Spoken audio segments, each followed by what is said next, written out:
আগে চেক করো, তারপরে বিশ্বাস করবা, ঠিক কিনা? তাহলে এখন থেকে একটা কিছু শুনলে বিশ্বাস করবেন?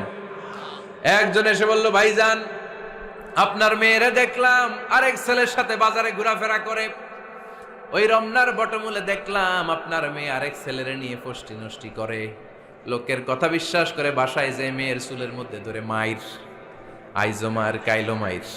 এরকম হইতে পারে না? হয়তো ওই লোক আপনার মেয়ের মতো দেখতে আরেক মেয়েকে দেখছিল। এরকম হয় কিনা সমাজে? একজন এসে বললো, ভাই আপনি এখানে ভাবিরও তো দেখলাম ওই জায়গায় আরেক লোকের সাথে ঘোরাফেরা করতেছে, খবর রাখেন না বাসা? আপনি রেগে মেগে, ঘটনা কি?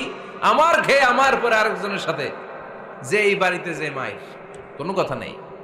দেখবেন যে ছোট্ট মারামারি থেকে এই ঘটনা অনেক সময় বিচ্ছেদ বা ডিভোর্স পর্যন্ত গড়ায়, ঠিক কিনা? ওই যে শোনা কথায় কান দিচ্ছেন, ফাতাবাইয়ুন, আপনি চেক করেন নাই।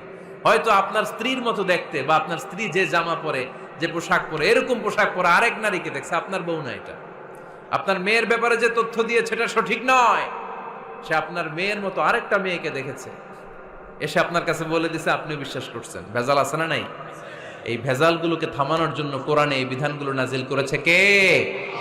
তাহলে ফরিদপুরের ভাইয়েরা, সমাজটাকে সুন্দর রাখার তথ্য একটা শুনলেই বিশ্বাস করবেন না। সিলে কান নিয়ে গেছে শুনলেই সিলের পিছনে দৌড়, নাকি? কি করবেন? আগে কানে হাত দিয়ে একটু দেখবো কান দুইটা আছে না নাই, তারপরে চিলের পিছনে দৌড়ানো। তাহলে এখন থেকে আমরা তথ্য একটা শুনলেই বিশ্বাস করব। তাহলে কি করবেন? বলতে হবে কি করবেন?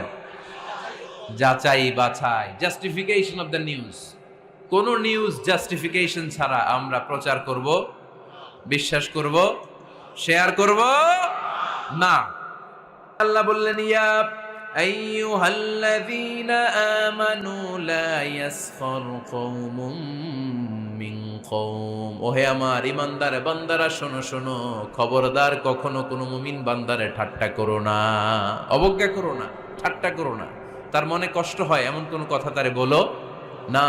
Never scoff of anybody. কাউকে নিয়ে ঠাট্টা করবেন না, তার দেহ নিয়ে, তার আকৃতি নিয়ে, তার বংশ নিয়ে। এক লোকের বাবা ছিল চোর, কিন্তু তার ছেলে অনেক ভালো। আপনি কি তারা বলতে পারবেন তুই চোরের ঘরের চোর? বলতে পারবেন? চুরি করছে বাবা, ওর কি দোষ? কথা বলেন। এগুলো কবিরা গুনাহ। আওয়াজ করে বলেন তো, কি গুনাহ? কবিরা গুনাহ। কারো আকৃতি নিয়ে, আমার ফরিদপুরের কলিজার টুকরা যুবক ভাইরা, কারো আকৃতি নিয়ে কখনো অবজ্ঞা করবে না, তুচ্ছ জ্ঞান করবে না। এটা কবিরা গুনাহ, এটা আল্লাহ খুব অপছন্দ করেন। এর কারণ আকৃতিটা আমাদের হাতে নাই। আমাদের কারো নাক লম্বা, কারো খাটো, আমরা কেউ কালো, কেউ সাদা, আমরা কেউ স্মার্ট, কেউ অন্যরকম। তো এই যে আমাদের এক এক ধরনের আকৃতি, এটা কি আমি বানাইছি? আপনি বানাইছেন? দিছে কে? এই জন্য কারো দেহের গঠন নিয়ে যদি আপনি অবজ্ঞা করেন, এটা প্রক্ষান্তরে আপনি স্রষ্টাকে নিয়ে অবজ্ঞা করবেন। কারো দেহের আকৃতি নিয়ে যদি আপনি তুচ্ছ করেন, তাকে তুচ্ছ করেননি, আমার রবকে আপনি তুচ্ছ করেছেন। চিল্লায় বলেন ঠিক কিনা? খবরদার, তুই কালু, তুই লম্বু, তুই মোটু, তুই কানা, তুই রোহিঙ্গা, আছে না নাই? ইদানিং ইদানিং এটা খুব চলে। এই রোহিঙ্গা নামটা আছে না? ফরিদপুরে এগুলো ঢুকে নাই না? আমাদের ওইদিকে দেখি কি অবস্থা, কারোর সাথে কেউ লাগলে কই তুই রোহিঙ্গা। কি আশ্চর্য, এই গালি কবে আসলো? হ্যাঁ, অনেক ধরনের গালি। ঢাকায় আর একটা চলে ফইন্নির ভূত, কি বলে? এই এগুলো আগে শুনি নাই আমরা, রিসেন্ট এগুলো বলা শুরু করছে। ফইন্নির ভূত, রোহিঙ্গা না। এগুলো বলে আপনি কাউকে অবজ্ঞা করতে পারবেন? পারবেন না। খবরদার, এটা কবিরা গুনাহ, এটা ছোট গুনাহ মনে করবেন না। কারণ আকৃতি নিয়ে তুচ্ছ করা যায় না, কারণ আকৃতি দান করেছে কে? হুয়াল্লাযী ইউসাউইরুকুম ফিল আরহামি কাইফা ইয়াশা, লা ইলাহা ইল্লা হুয়াল আজিজুল হাকীম। তিনি এমন সত্তা, যিনি তোমাদের চেহারার অবয়ব দিয়েছেন, তোমাদের আকৃতি দান করেছেন তখন যখন তোমরা মায়ের পেটের ভেতরে ছোট্ট জোকের মতো ছিলা। মায়ের পেটের ভেতরে আমরা যখন সবাই এত ছোট্ট, তখনই আমাদের চেহারার আকৃতি দিয়েছে কে? কে সুন্দর হব, কে ছেলে হব, কে মেয়ে হব, কে মোটা হব, কে চিকন হব, আমার ইচ্ছা হয়েছি? আওয়াজ করে বলতে হবে, কার ইচ্ছায়? প্রত্যেককে যদি আল্লাহ প্রত্যেকের নিজের চেহারা ডিজাইন করতে দিতেন, আল্লাহ যদি বলতেন তোমার চেহারাটা কেমন হবে তুমি ডিজাইন করো, তাহলে আপনি আপনারা কেমন বানাতেন? হ্যাঁ বলেন, ফরিদপুরের ভাইরা বলেন, সুন্দর করে বানাতেন তাই না? সবচাইতে স্মার্ট, সবচেয়ে সুন্দর করে আমি আমার চেহারাটা বানাতাম যদি আমাকে ডিজাইন করার সুযোগ দেওয়া হতো। কিন্তু এই সুযোগ তো আল্লাহ দেন নাই। ডিজাইন স্বয়ং করে দিয়েছেন কে? কোন নারীকে যদি আল্লাহ বলতে এই নারীরা তোমাদের চেহারা কার কেমন লাগবে তোমরা বানাও, প্রত্যেক নারী কি করতো? বিশ্ব সুন্দরী করে নিজেকে বানাতো। খুদ ধরার মতো কোনো জায়গা সে নিজের জন্য রাখতো না, ঠিক কিনা? কিন্তু এটা আল্লাহ দেন নাই। এই আকৃতিটা আমাদেরকে সরাসরি দান করেছেন কে? খবরদার, আমাদের অনেকে বিকলাঙ্গ, আমাদের অনেকের হাত ছোট, পা বড়, দেখতে মোটা, কেউ চিকন কেউ কালো। খবরদার, কারো আকৃতি নিয়ে কখনো কোনো অবজ্ঞার সুরে, ঠাট্টার সুরে কোনো কথা আমরা বলবো না। রাজি আছেন? সবাই রাজি আছেন? আল্লাহ রাসূল সাল্লাল্লাহু আলাইহি ওয়াসাল্লামের এক সাহাবী ছিল, নাম ইবনে মাসউদ রাদিয়াল্লাহু তাআলা আনহু। উনার পায়ের নলা ছিল খুব চিকন, অস্বাভাবিক চিকন, স্বাভাবিক না। তো উনিও এটা ঢেকে রাখতেন, দেখাতেন না কাউকে। একদিন উনি খেজুর পাড়ার জন্য খেজুর গাছে উঠলেন। খেজুর গাছে ওঠার পরে নিচ থেকে সাহাবারা পায়ের চিকন নলা দেখে ফেলছে। দেখে সবাই হাসি, সবাই হেসে কুটি কুটি। বিশ্বনবী বললেন, হেসো না, খবরদার, আমার ইবনে মাসুদের পায়ের চিকন নলা দেখে হেসো না।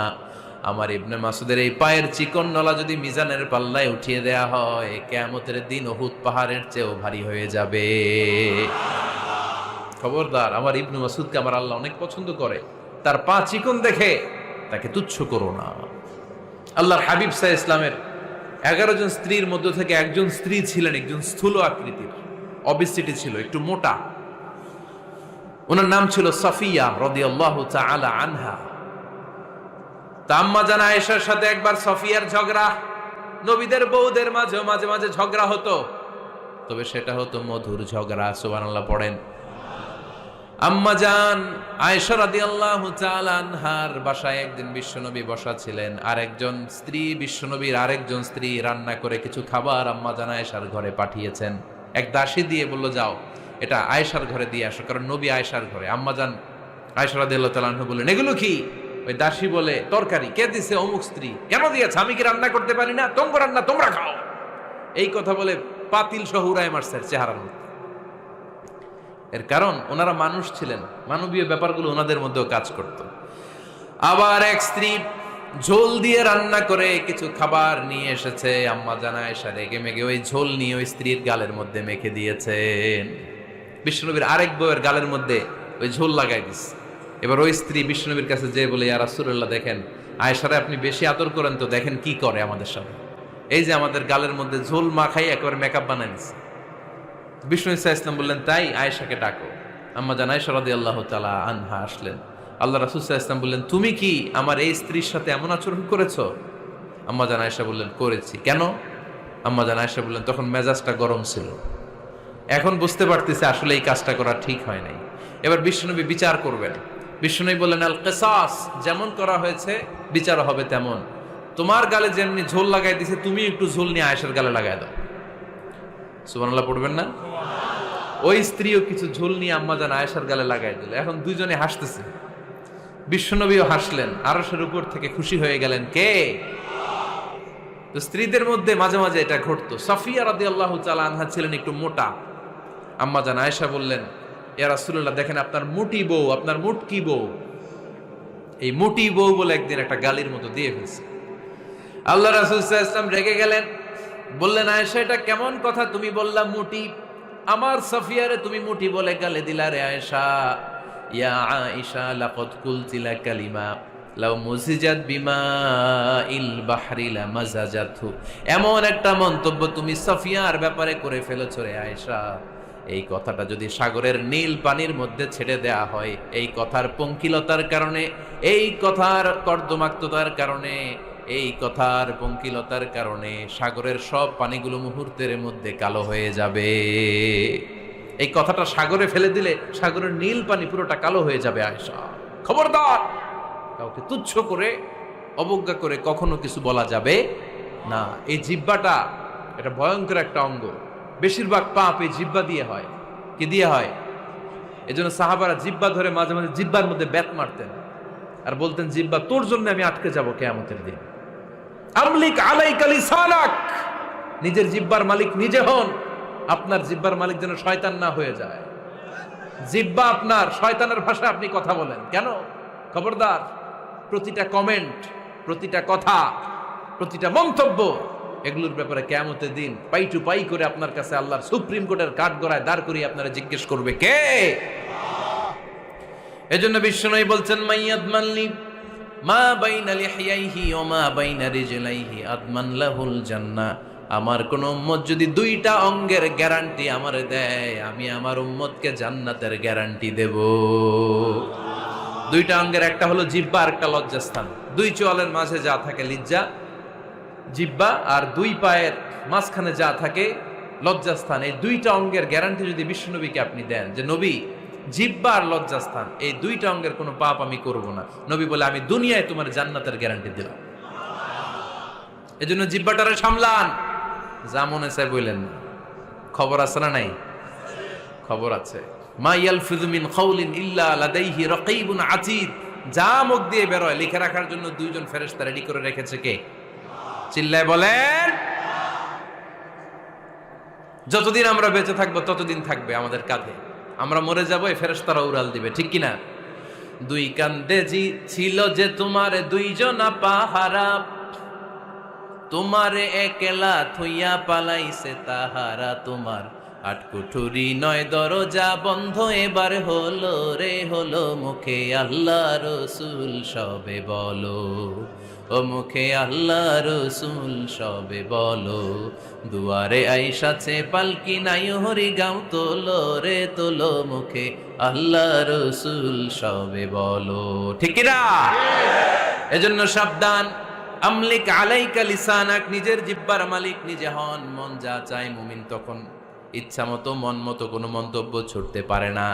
বিশ্বাসী বলে যদি নিজেকে দাবি করেন, নিজের জিহ্বার মালিক নিজে থাকার দরকার আছে না নাই?